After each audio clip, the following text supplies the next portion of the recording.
Alors c'est un produit qui date pas d'hier, hein, c'est mon premier capot Lancôme de débutant, c'était il y a plus de 30 ans.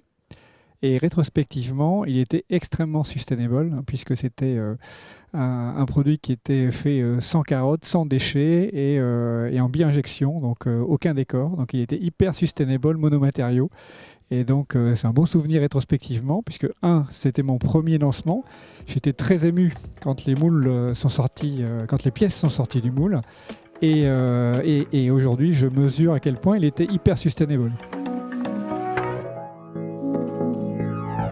Le luxe, c'est la durabilité, donc ça matche totalement avec les impératifs de sustainability. Donc le luxe doit surfer sur cette tendance de sustainability. Donc, je suis très inspiré par le domaine du sport, d'une part par leur modèle d'innovation. Hein, quand on regarde des sociétés comme Nike ou d'autres, ils ont un modèle d'innovation assez incroyable.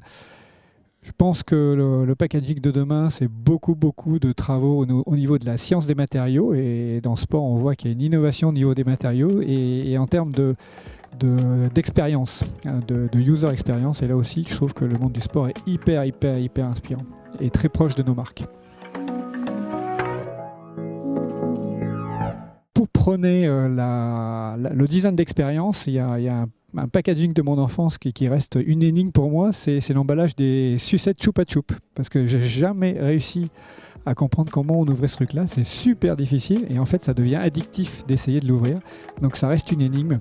Donc c'est un grand souvenir de mon enfance.